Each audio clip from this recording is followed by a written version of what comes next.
Hi there. So, before you listen to this episode, I would just like to inform you that we did have some internet issues halfway through the stream.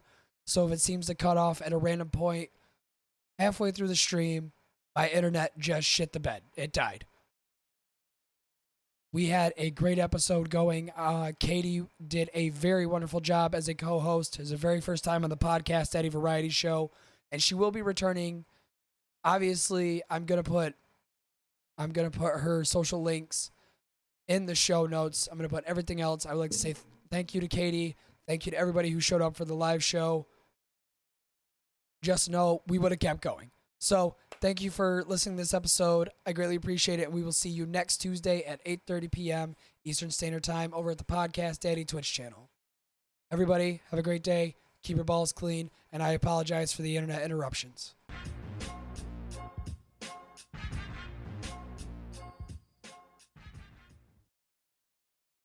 Boom.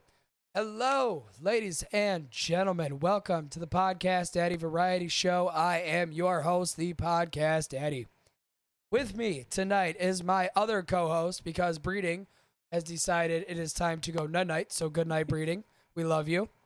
KT Cupcake, how are you doing tonight? Thank you for joining me. Of course. Thanks for having me. I'm doing great. How you doing? It's a night. Tonight, Understood. I've lost my nicotine. I fucked up the scenes. I almost didn't have the web browser up that we needed for all of our shit. So, like, Oh my God. it's a great show. We're doing fantastic. We're doing wonderful. Mind you, I found majority of the topics we're talking about tonight. So my guy had plenty of time and he just fucking I may have biffed it just a tiny bit. There we go. It's pulled up. We're all set. Ah, yes. He was too busy losing his nicotine. Well, yeah, because if I do this show without nicotine, it's not gonna be fun for everybody. I'm just gonna end up yelling at everybody and everything. Gotcha. So let's see. I've been looking at all these topics, and I didn't know if I wanted to start with the Brendon Fraser or the Winnie the Pooh one first. You were super stoked to talk about the Winnie the Pooh one, so it's really up to you. I am so excited for this Winnie the Pooh thing. Okay, do you got it? I rewatched the trailer this morning. I wrote some notes, so. All right. Well, we are going to pull up the trailer for everybody in the audience to see. Yes. So I hear a lot of people asking, how can they do Winnie the Pooh? Isn't Winnie the Pooh a Disney asset or a Disney property? This is not the same Winnie the Pooh that you think it is. What's the word? What's the word I want to use? Not free use. Public domain. There we go. This Winnie the Pooh that they are using is the public domain version. So technically, they can use whatever they want. And two guys decided, hey, we're going to take Winnie the Pooh and Piglet and turn them into fucking serial killers. So there is a good reason as to why I am excited to see this. Because I've always wanted to see Winnie the Pooh just kill people. Of course you have. You know, you're the first person I ever shown this place to. And why am I so special? Because soon we'll be Christopher and Mary Robin. What the fuck? First now, We're not going to find them. we will. Oh, wait, I forgot to ask. Do you have the trailer pulled up? Me? Yes. I'm watching the stream. Oh, okay. All right, cool. Awesome. That saves me time. Eeyore, we were friends for many years, and they're out there. I know what I'm doing. I'm just making sure. Christopher. All right, do you think Eeyore's dead? Like, 100%. Do you think Eeyore's dead? I feel like he would be, though, because, like, in the originals, he's always depressed and stuff. So I feel like if Christopher Robin abandoned them and it made Pooh and Piglet psycho, Eeyore might have offed himself. Like, that's what I'm thinking about, is that, like, he's always depressed and always feels alone. So the general gist of Winnie the Pooh as a whole for, like, the normal series is that Christopher Robin We need to leave. is the main person, and then each character is a subsequent part of his personality. So, you know, each one represents an emotion. So Eeyore's emotion is depressed, sad, etc. I feel like he would have, Sudoku'd himself. I've always had my money on that. If they ever did like an adult version of Winnie the Pooh, I feel like Eeyore would have pulled a Kurt Cobain cosplay, if you know what I mean. Yeah, 100%. Which always makes me laugh because you see a bunch of people always use Eeyore as like cute shit. Like, oh, I don't like Mondays. And I'm like, girl, you need to see a therapist if Eeyore is your favorite character in that whole little story right there. Eeyore is my favorite. I have an Eeyore stuffy above my bed. Well, I hate to be the person to tell you this, but might want to make some appointments.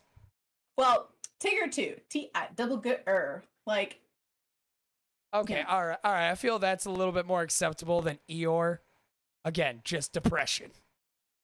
All right, back I don't to think the I relate to Eeyore as much as I just think he's cute and I just want to hold him and hug him and make him feel better. Whereas, like, normally me as a person, I'm Tigger. All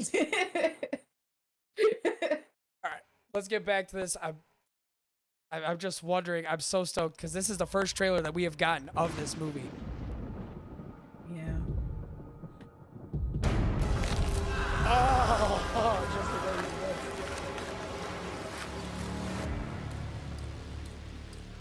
This place is kind of cool. Did you say it has a pool? Did you see it? We need to go. There's Laura step. Oh, there's a hot chick in a bikini. Woo! Every horror Gotta have movie needs one. Yep. Just the one. In multiple poses.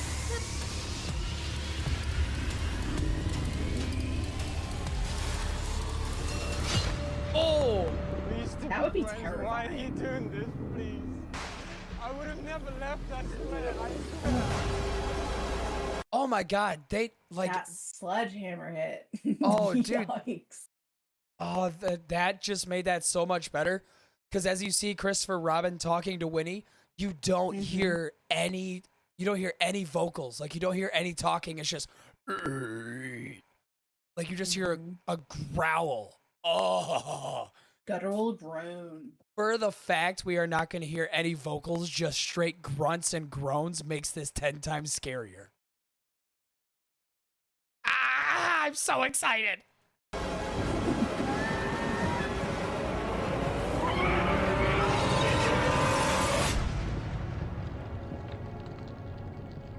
Oh, Blood. there she is again. Hogtied. Blood and honey. Coming soon. That kind of sucks. We don't even have a release date yet. That kind of, I don't even think they announced a release date for that. God damn. As good as it looks, I am concerned that it is one of those horror movies or movies in general where you get all of like the good clips in the trailer. Yeah, So then I'm always afraid of that. Whenever they show a trailers, they show all the good shit right in the very beginning. and it's for some movies and stuff, it is true. Like you're like, or then there's stuff in the trailers that never happens in the movies, and you're like, well, clickbait. What the shit? Right. Right, like half the shit you guys showed me. I was so excited to see, because if they take that sledgehammer scene out, I'm going to be pissed because that was a nice, clean little. Right, and you just see the Yes. blood splatter. Flat, yeah. I will say, that despite the corniness of like men wearing masks aspect of it, like it's like The Strangers Part 3 where they like take on Winnie the Pooh roles. The gore so far has been done right. It's not one of those where it's just gory to be gory to make it a horror movie. It's, realistic and I don't know, it just makes sense. Eric just put in the chat, the people who made this movie straight up said, this isn't a big budget movie. It's not going to be the best movie ever. Like I was talking to Scorn earlier, this isn't going to be a movie that I'm going to be like, oh, it's the next big movie of the year. I'm just going to sit, smoke me a J, but sit, watch it, and enjoy a good horror movie. That's what I'm here for. Yeah, I think that's also maybe why the guys are just kind of wearing masks instead of it being some like CGI thing, because it's not a big budget, right? So I would you're not rather gonna have it. have like these I would rather crazy have it that intricate. way. I would rather it be that way than CGI. If you want me to be completely Well, honest. I think we live in a day and age where everybody expects like the graphics to be like everything. Right. We live in this society where if it doesn't look pretty, then it can't be good. So I think that a lot of things have struggled with that. Right, Um, like God forbid, we just have a good old fashioned guys wearing masks going around killing people, sort of story. right. It's got to be this CGI. But then if they did put CGI, you would have those same people being like, well, it doesn't even look that good. Take me back to 2008 CGI. Like, shut the fuck up. Enjoy the movie. Sit back and just enjoy a good slasher flick. Like, it's Yeah, not going to where hurt you.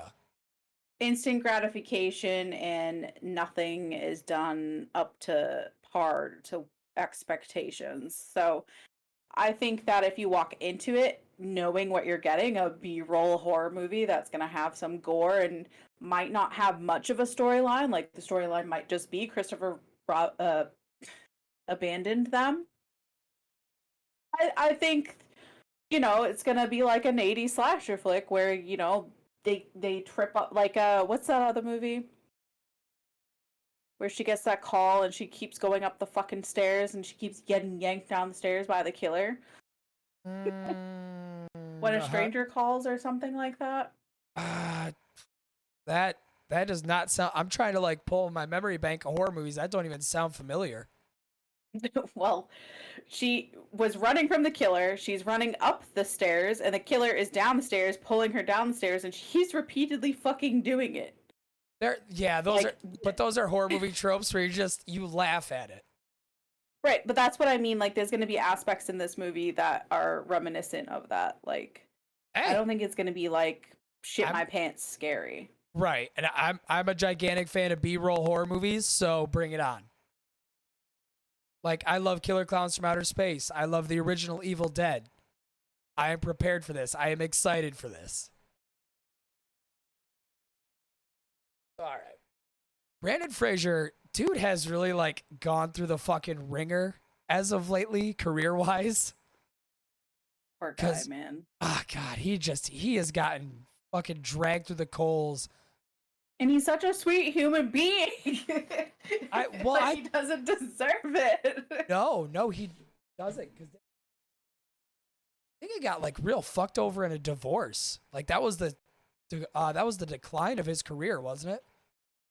When that divorce He started went happening. like, I forget what movie it was, but then he just started going through all these life events that he, gained weight, and he like didn't want to do roles because of depression or something. And Well, I mean, man has gone through it. he has. Well, I didn't see him in anything because it went that David Spade movie, little Nicky. No, not Little Nicky. Dickie Roberts. Yes. We had a cameo in that, and I didn't see him in anything until Doom Patrol. And when I seen him in Doom Patrol, I had to stop it because I was like, no fucking way that's him. I stopped the scene and I looked at it, I was like, God damn, that is him. Yeah. He went for homie definitely, you could definitely tell depression hit him like I'm not fat shaming here whatsoever, but you could tell that depression really kicked him right in the dick. Everyone, like, depression hits everybody different. Some people don't eat at all, and some people eat too much, and they're not really being cognizant of their eating. And I think that was his stress relief because he was going through so much. I think that it is a very brave step for him to take on a role like this after getting so much shit for how much weight he had gained on his own. To then take on a role of playing a 600-pound man after like people kept posting pictures and stuff and making fun of him all over the internet for months. Right. I also feel like he might be, taking control of it and, turning it in a way that works for him. Right, right.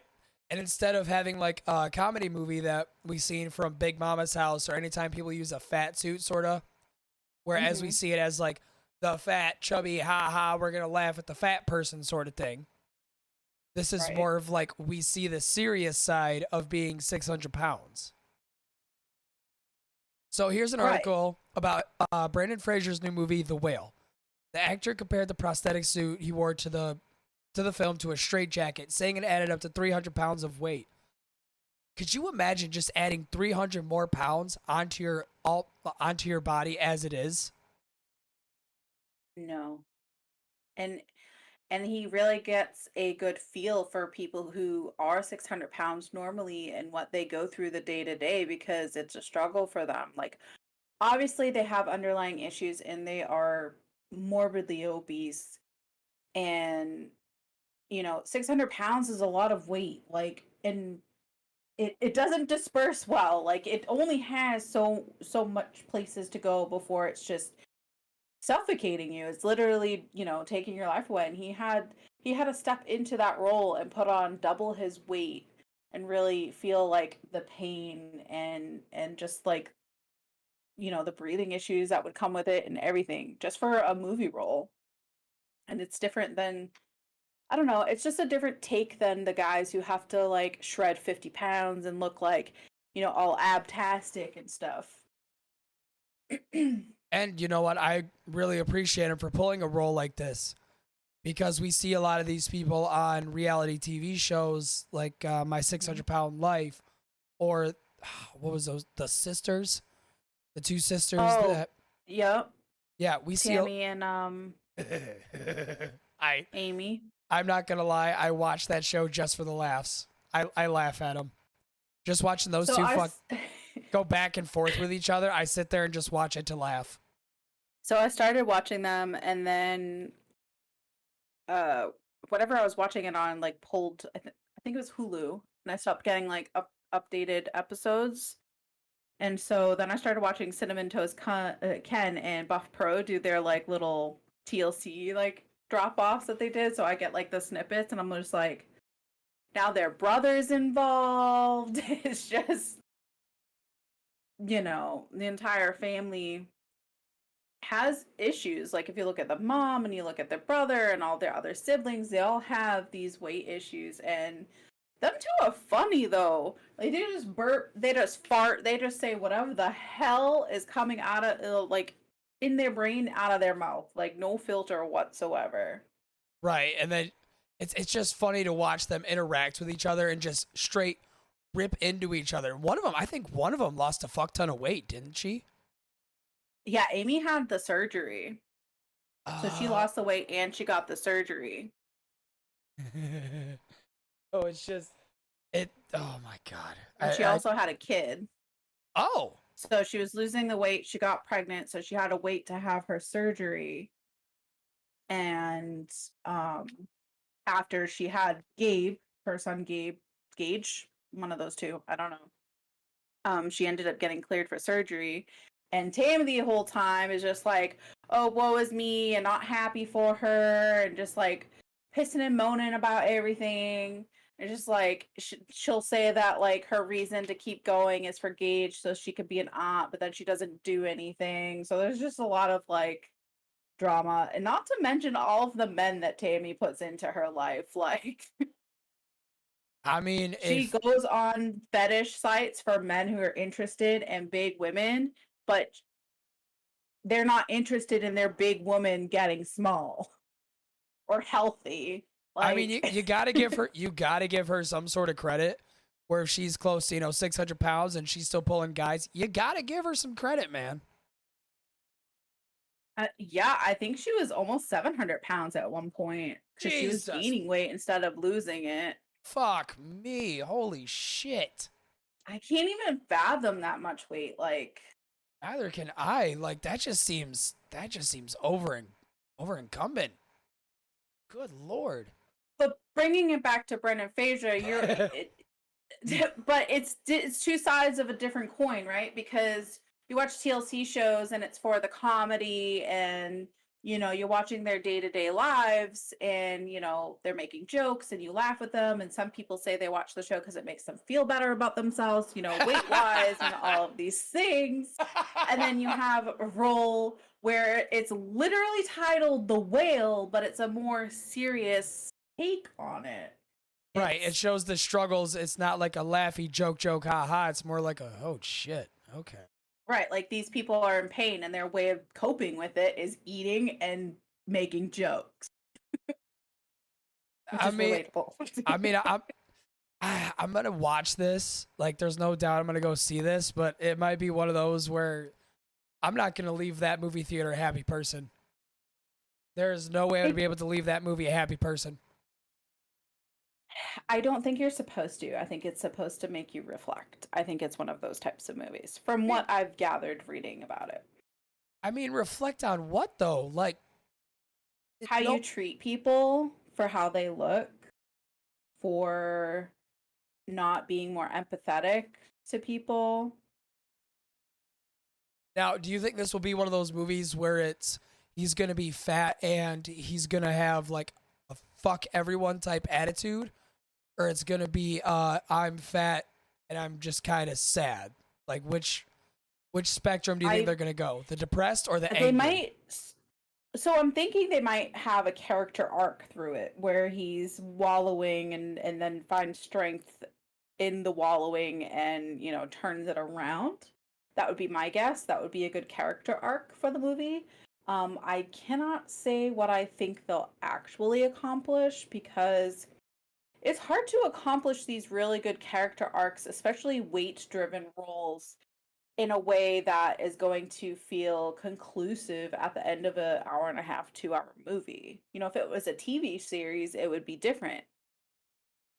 So I really hope this doesn't turn into one of those. Yeah, I really hope this doesn't turn into one of those movies that could have been a TV show. Like, there could be so much world building that you could do, but that you can't do in an hour and a half to 2 hours, where they just cram a whole bunch of shit in. It really depends on what the reason for making the movie is, other than money. Well, like, what is the storyline that you're trying to drive home in a short film?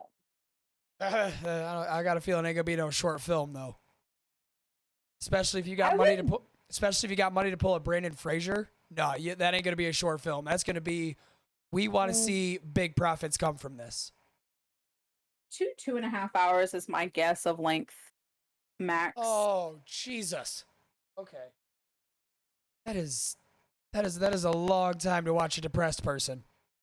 Well, it depends. Like, is it going to be like a documentary style? Like, there's more questions. Like, I need more. So when we have more on the movie, I think we should bring it up again. Like, if there's a trailer or whatever, and kind of explore it, because then we'll have more of an idea of what kind of movie we're getting as well. Oh, definitely. As soon as there's more information, it's coming right on the show. Because I am intrigued to see how they're going to pull this off. Okay, so I seen this. Mind you, it's been a fat minute since I've been on a dating app, since I met the warden. So seeing this, I was like, okay, no ghosting, no breadcrumbing. I have no idea what breadcrumbing even means. Like, what the fuck does that mean? So I also don't know what it means. I could wager a guess, but I think we should Urban Dictionary it. Oh, good Lord. Okay. All right. We're going to Urban Dictionary this. I don't remember the last thing I looked on my laptop was, so I really don't want to use that for. So. well, it's nothing like, it's nothing bad. Man's about to out himself. Well, it's nothing bad, but there are some times where I don't know something and it's really okay. Where it's like I don't know something and I'll look it up and it's really simple and really stupid, and I don't want that to pop up and be like, I think my guy's kind of stupid. All right, so we all have those Googleable moments. Oh, mine are a lot. Mine are more than I'd be happy to admit there, my guy. I would say it's related to the J's you smoke then, maybe. Yeah, you're right. Let's not say that one too loud. All right, so I found out what breadcrumbing means. Oh boy. Okay. Enlighten the class. So, breadcrumbing is the act of sending out flirtatious but non-committal social signals in order to lure a romantic partner in without expending much effort. Oh, okay. Oof. So it's basically just leading somebody on. Got it. I didn't know that had an actual term. Well, see, my takeaway from that is, but what are you getting from it? Just the attention? Like you're breadcrumbing somebody along because you like the attention, but you have no desire to actually be with that person? All right, yep. Because, I mean, in all reality, we've all kind of been guilty at that at one point. Yeah, but like, why is the term breadcrumbing now? It used to just be you're leading them on. Yeah, I don't Like, I don't understand why we now need a title for that. Like, that makes no sense. I guess it's just mincing words because of ghosting. Like, ghosting has always been a thing, but now it just feels more prevalent because, oh my god, he blocked me on everything, and it's like, Oh my God, he ghosted me. He ghosted me. He dropped you. He didn't ghost. Like, people still see him. They just don't talk to you. There's a difference. right. It's like, oh, they just dropped me. Like, okay, but like, Zoomers need a title for everything. Yeah, but they're also the ones who say that they don't want to be labeled. Like, this is the thing. It's just like, Yeah, they say they don't want to be It's just- titled, but you know they title everything. That's unfortunately how it Yes. goes. needs to be 2 words or less, no Ah. phrases. I fucked up. Okay, there we go. I mean, for the sake of an article, it pulls you in. Forget ghosting or breadcrumbing. Let's green date. Like, it's catchy. It caught my attention because I was like, well, what the fuck is breadcrumbing? Then I was like, well, what the actual fuck is green dating? Right. Like, I seen ghosting and breadcrumbing. I was like, oh, okay, so another stupid fucking article about dating. All right. But then I seen green dating. I'm like, oh, you have caught my attention. All right. It's just a really weird way of saying we're going to go on dates, but they're going to be driven dates that matter. To be So- more climate conscious. So community service, but on a date. Got it. Kind of. I mean, It's like, that's really the only thing I let's can go think to the of. beach and pick up the trash. Oh, that sounds wonderful. I would rather so much not be swimming and picking up other people's garbage. That sounds like a blast. Brass, I'm pretty old, dude. I'm pretty old. I'm in my early 30s, so That's what I'm saying. That's whatever somebody just tells keeping me. up with the times. Well, trying. I'm 26, and even there's sometimes I'm like, what the fuck does that mean? And I gotta Google.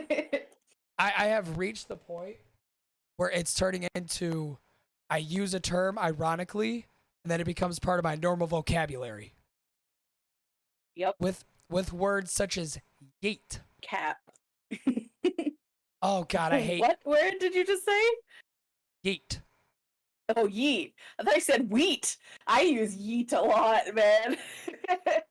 See, I got I'll my. be saying it at work, and people will be like, "What?" What did you say? Look, just go about your business, okay? I'm trying to do my job here.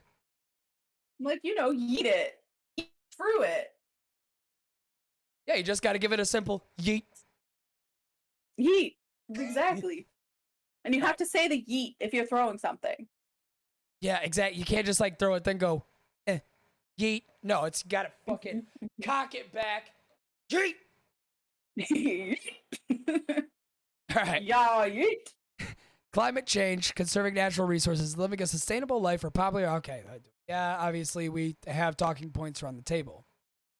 The platform has found that green dating, the environmental activist version, not the recycling of an old flame, is gaining traction in India as people are making more value-driven dating decisions. Bumble also found out that post-pandemic, people have an increased appreciation of the outdoors thanks to walks in the park and pandemic-induced alfresco dating. I mean, Ooh, Eric be bussin'. Oh God, busted. I hate that fucking word so much. Oh God. But I for a whole fucking year we couldn't go outside.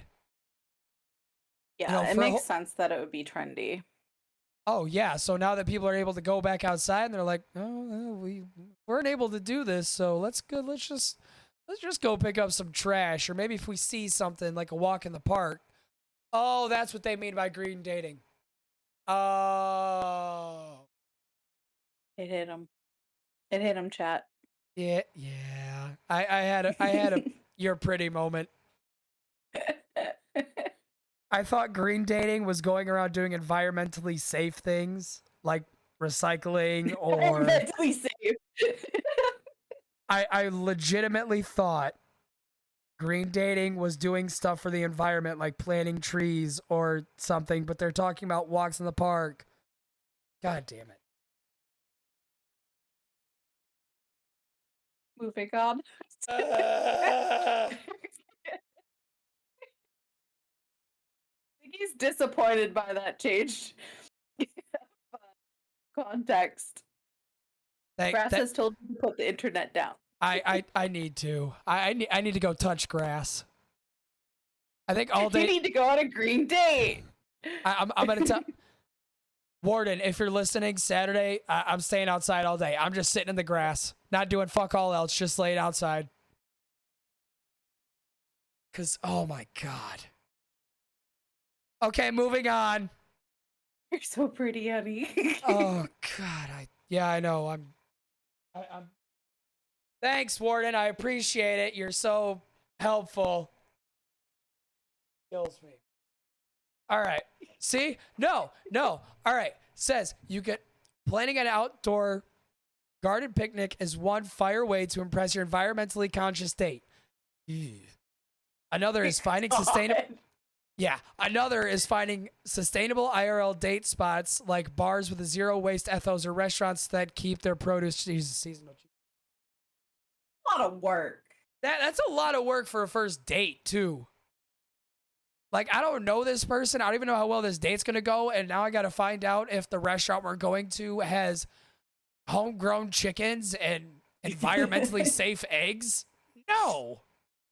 Let's go to a bar that I'm going to be afraid somebody's going to start a fight over Conway Twitty in the middle of it. Like, that's my first date idea right there. Wow. Warden is a lucky lady. The prettiest belle at the ball. Thank you, honey. Thank you so much. I appreciate it. It is always Podcast Daddy versus the chat. Always. Oh, since we're on the topic of first dates. Ooh. I gotta ask the question because I'm a nosy fuck. Worst first date ever. For me? Yes. Okay, chat, strap in. This is one of the ones that pops into my brain when anybody asks me this question, okay? So I was on Tinder before Tinder was just the hookup site. It was actually like, you actually met people to go on dates. And I met this guy and we were talking and he was pretty local. So we decided to go on a local place. But he also had a friend that he was bringing with him and told me to bring a friend so that it would be like more casual than just like, me meeting a random guy on Tinder, right? Right, because that always spells a bad time for everybody. Right. So I took my best friend and a couple of my other friends ended up being there at the same time. And it was just a group of like 6 to 8 of us at the table. It was really fun. We were all having like a good time, I thought.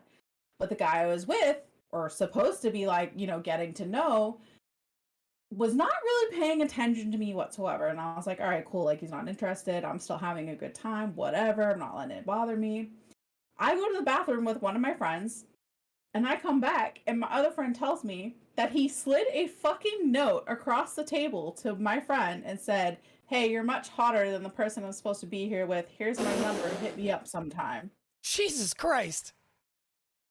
And I was like, oh, okay. Awesome. Great. I'm just saying, those are grounds for like a punch. Like just a out of the blue, knock to the side of the head. Livid. And like his friend, like my friend was like, what the fuck? Like, she called him out in front of everybody. She's just like, how are you gonna give me this note? And you know that I'm best friends with her, and you think that I'm gonna, take you up on it. Like, you small dicked loser, just get out of our faces. And so we ended up going somewhere else because it was crowded in there or whatever. And I was just like, I don't need to be here for him. Like, let's go where we wanted to go, because it was dying down in there. It just wasn't that great. But I was just like, you really wrote a note on a fucking napkin while we were in the bathroom. I mean, like, you gotta give the man like 10% credit for trying that, but 90% is like, dude, you're stupid. Like, right. how did you expect that to work for you? Like, if it wasn't one of my close friends, maybe. But, like, I mean, don't get me wrong. Girls are shitty to each other, and they do it. But it was just, like, nobody was talking to him. He wasn't talking to us. And then he has the balls to ask somebody else out and text him when he's supposed to be getting to know me. And he's not doing any of the above. It's like, are you good, homie? I laughed. I was just like, okay, dude. Yeah, fuck that noise. That's why I'm glad I'm out of the dating pool. It is just a piss-filled pool at this point. Yeah, I'm technically out as well. Good. Now, but Good. Fuck, like, anybody who's in a relationship, stay in the motherfucker. Do not go. So... Do not go into that acid-soaked pool. I promise you, it is not fun. It is not good for anybody. It will make you hate everything. I met through like gaming and stuff, and I didn't like. I have been wanting to date prior to him, but I was just like, I don't want to download an app. I have no desire to sit there and make a dating profile and try to put all this information out there to try to find somebody, when it's just like, ugh.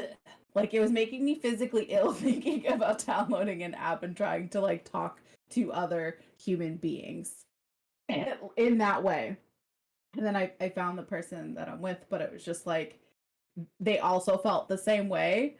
They were like, dating apps are just no thank you. And then, things progressed between us, but it was just like really funny how I had been thinking for like 3 months, and I'm like, oh, well, maybe I could make some content out of it and like make a stream or a YouTube video where I like make up my profile and like, see what happens. But I feel as I thank God every day that I'm a male, because I could not handle the amount of unsolicited wiener pictures I would receive. You're not wrong.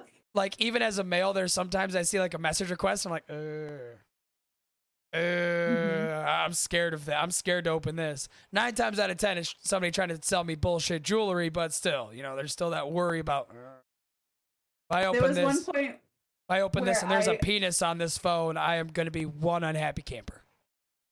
I accidentally wrote, well, not accidentally. I was like having fun, like posting random shit on Twitter one day, and I said, "Oh, I guess I'm horny on mean today," just as a joke.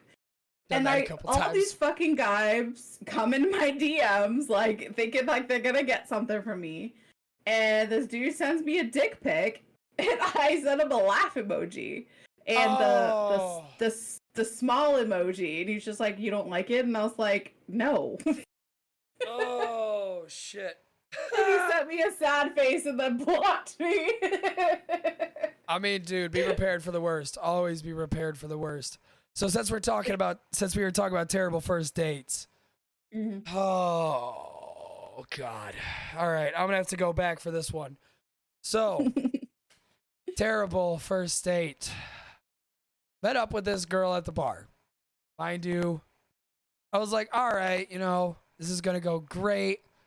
The entire time we're sitting there, she was telling me about, like, she was one of those talked about her ex-boyfriend the entire time sort of dates. Ah. Oh, she dead ass looked me in the face and said, "Oh yeah, he tried to stab me in the face one time. But then, he bought me a ring the next He bought me a ring the next day, and we were good for a couple more months till he hit me in the head.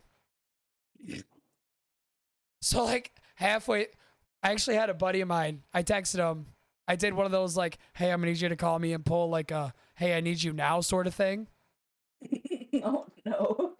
Yeah, halfway through, I threw, like, a 15er down, and I was like, yep, buddy called me. I need to boot, scoot, and boogie. It's real important. People, do not, I repeat, do not tell people about do not tell them about past relationships on a first date, especially something like that. So casually, too. Like, it's one thing to, say, hey, I got some trauma because of some stuff that I've gone through, but not just, like, casually mention that you got fucking beat upside the head. Yeah, right. Like, so casually, like, oh, yeah, he hit me in the head with a baseball bat. Ha ha ha. But then we got engaged, so it was all good. It's like, how hard did he hit you? Right, like, he must have Babe Ruth your ass. God damn. And I'm talking I was in an abusive relationship. Like, I've been there. But, like, how hard did he hit you? Delver in chat, no, you're Ugh. stinky. Don't come in my chat telling me I'm stinky. I just took a shower, thank you. So, okay, what is this? The fastest growing chicken chain built a devoted staff by hiring people often passed over. Find this. Twitter. Of course, because Twitter is the main source of show topics. So I got the video pulled up.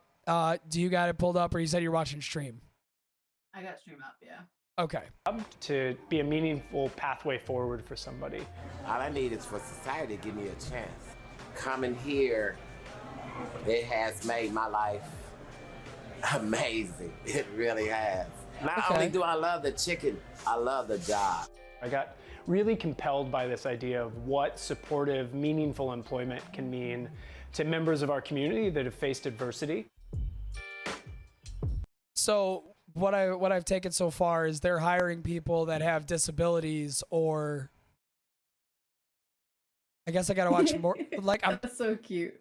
Like I'm trying to figure this out, because so far all I've seen is, we've seen one disabled guy, so I'm wondering if they even have like a limit of what they would hire.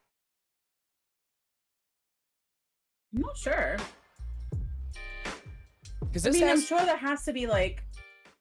Hot Chicken Takeover is a restaurant chain born right here in the Midwest that sells delicious Nashville-style hot chicken in an atmosphere that's really reminiscent of a family reunion. As long as they Hot Chicken perform Takeover the job. officially started in 2014. There was a little window that this window's modeled after. My wife was the only cashier, I was the only host, and we had friends back in the kitchen like helping us figure out like how in the hell to start a company.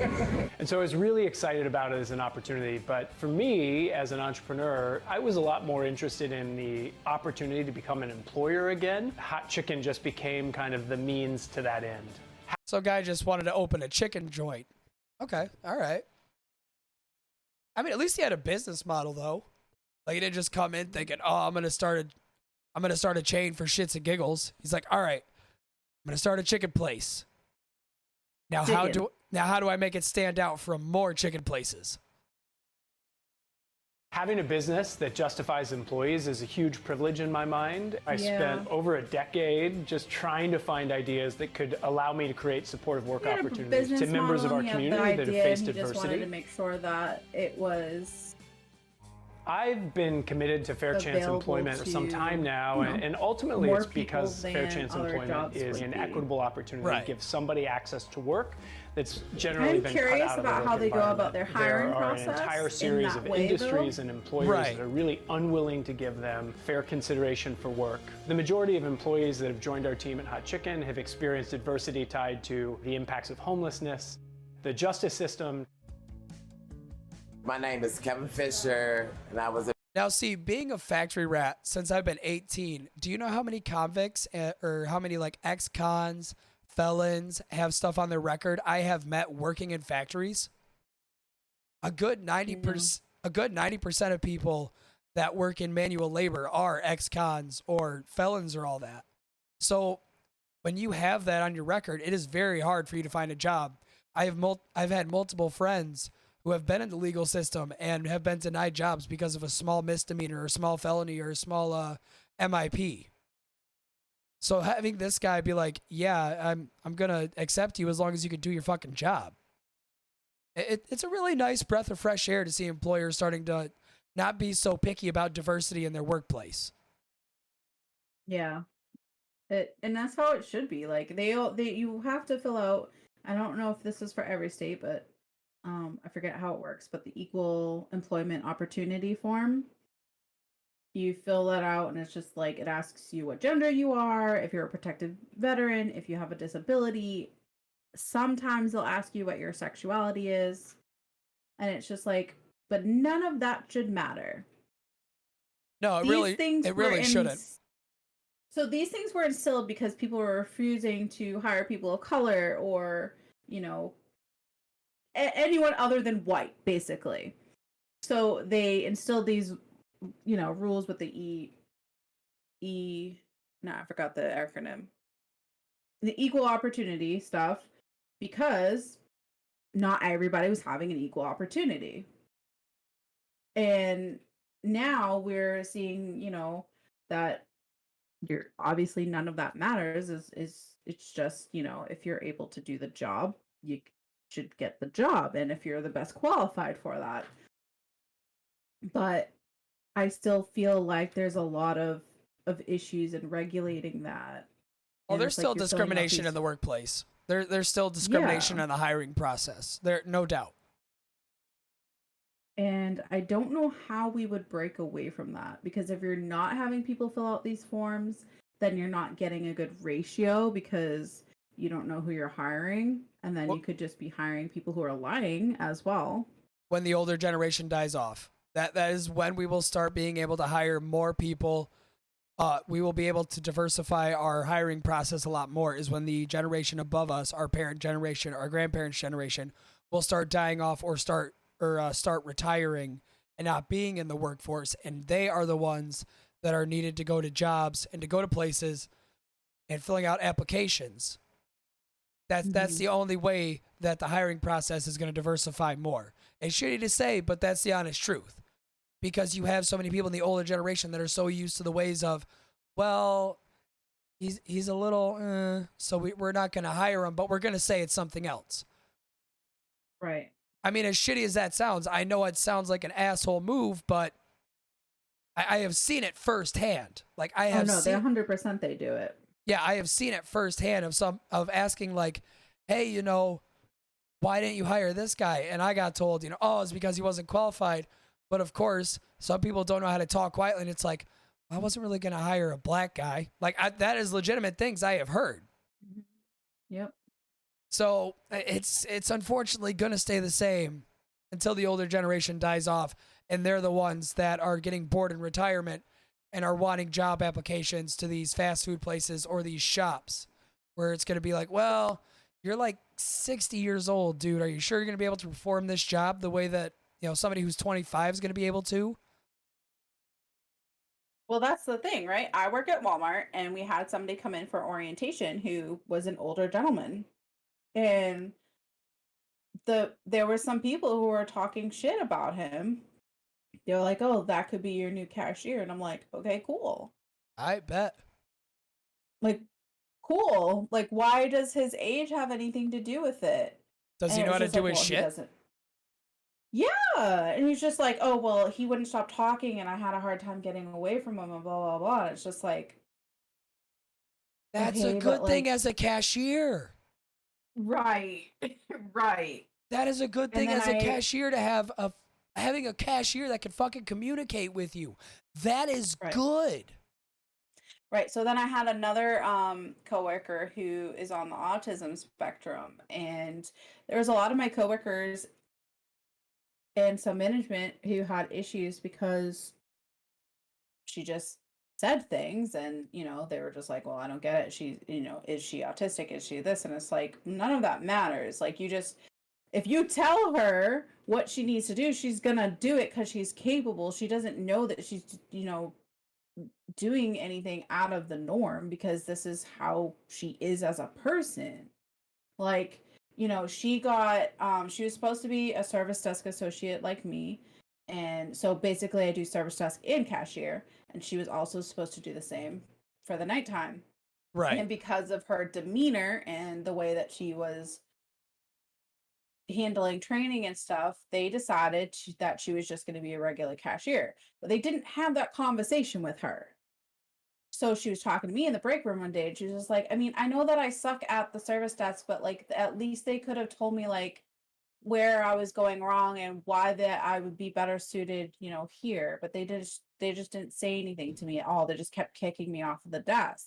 So I went to my team lead and I was like, she's upset. Like nobody had a conversation with her and she deserves that conversation. She knows that she wasn't good at the job and she has no problem not being at that job, but you're not communicating with her anything and you're just throwing her to the wayside.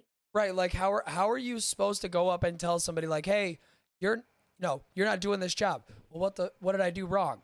Go fuck yourself. That's what you did wrong. Like if you do not give somebody a reason as to why they did the thing wrong, show them. Tell them what they did wrong so they can fix it. Not just expect them to know. She's not going to learn. Well, the reason I say that, and Bresso, I love you, buddy. He wrote in chat, go back and chat real quick. Fuck that, I'm gonna quit when I'm 75. Okay, understandable. I mean, some people are that way. They will quit when they can no longer physically work, and I respect that because that's probably how I'm gonna be too, because I get bored way too easily. But he follows it up with, and most kids around here in Louisiana don't have the damn work ethics. See, okay, let's get the 2 cents in. So my problem is I agree. Some people do not have that fucking work ethic where they don't want to wake up in the morning and be like, all right, I'm going to work. I got to get this done. I need the money so I can support myself and my family. I totally understand that 100%. But the generation above us also has a very hard time fucking training the younger people or treating us as equals. Yes. Because me working in factories, I work with mostly older gentlemen or older women who have been in this line of work since they have been younger than me, i.e. 17, 18, 19, and they're now in their 60s and they have implanted roots. I get talked to like I am a child quite a bit. And it's like, I am not a fucking kid. I am not stupid. Pardon my French. I am not retarded. I know how to do my work. So do not talk to me like I have not been doing this job for 3 years. Yes, I may have slip-ups, but again, you are 62 years old and so do you. So if you want that respect, and if I don't feel like I'm valued at my workplace, why the fuck am I going to keep coming back? Right. Exactly. Like, I started there and I've been in management positions before. And I was new to Walmart. I didn't know how their specific system worked, but I know how the general retail system works, right? Right. My team lead, which is basically your manager, if you're not familiar with the new roles in Walmart, it goes, associates, team leads, coaches, and then people lead and store manager, right? You got to kind of hate yourself if you want to work at Walmart. I'm just saying from somebody who's worked at Walmart twice. I just hit 3 months. And it was just to pay the bills. Look, fam. I know myself in a better position. I have served my time in that hell twice, so I completely understand. I won't be there long, but anyways. So my team lead at the time, she is no longer a team lead now, was supposed to be training me. She left me at the fucking desk on my first day there, and I told her I wasn't comfortable because I didn't have any ability to do anything but returns because I didn't have any of I wasn't job coded for anything else for financials and stuff like that because I hadn't done the U-learns. Right. Or CBLs as some people know them as. Oh, CBLs. Yeah. So she just took off and I told her I wasn't comfortable. So then there was a big, huge issue where my numbers weren't letting me on the computer and I got locked out and there was nobody else to work the desk. And so I called another team lead over, and then a coach came over, and the people lead came over, and they were all trying to figure out why my numbers didn't work. They're trying to get her back to the desk because they needed her at the desk to do these things that were, I had a line. And they're like, she's not even supposed to be left alone. Like, it's her first day. And she was just like, oh, really? Like, bitch, you knew that. She came back to the service desk laughing and told the coach, oh, sorry, I was sending an email. You know, they have these fancy things called a phone that you can easily send an email through.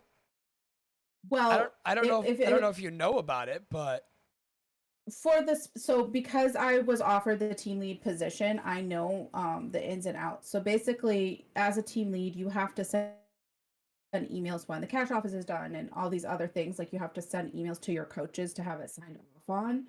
So there are instances, like, you have to go into the personnel room and go on the computer and send an email and do your tasks. But it's just like, you don't leave a person who is newly training that that they're newly training, but like, she didn't know how to do any of that stuff. That's why she kept fucking off. She had no desire to learn how to do those things, and that is why she was basically asked to step down. And I was offered the position, and I'm just like, nah, fam, I don't want Walmart to own my soul here. No. If I'm going to sell my soul, I'm going to sell my soul for a pretty penny, not for a company. Right, and it was $5 raise for all of that added stress and a 4-week rotating schedule. Oh, fuck that. Fuck that. Yeah. All right, let's go back to this video, see if he explains his hiring process, because I kind of want to know it. Like, I want to know if he has any specifics, or even he's like, I'm not too sure about that. In prison for 26 years, doing that much time and coming out here, a lot of society, that's all, we can't hire you because of that. It was very hard. I went to the parole board. They deemed me to be fit for society. All I need is for society to give me a chance. Okay, so he was in prison. Holy shit. Did you see that number? How many years? No, like how much of a decrease it is if you serve time. Oh, it's huge. Yeah, it said having that on your record decreases the chance of you getting a callback or you getting hired in by 50%, dude. 50. That is a ridiculous ass number. And then they'll hire you at bare minimum wage as well. Like, barely surviving minimum wage. Jesus Christ, I didn't know it was that much. Yeah, one of my old bosses, he would bring in all sorts of kinds because he just needed bodies to work. And you think about recruitment, we are a little bit more unconventional. Sure, we do active posting. So they're doing hard manual work, like they're digging big holes and they're putting in fences and they're, whatever, lifting stuff. And he was giving them minimum wage, and they would all quit because they're like, exactly. Yeah, fuck that, dude. I'm not going to bust my ass for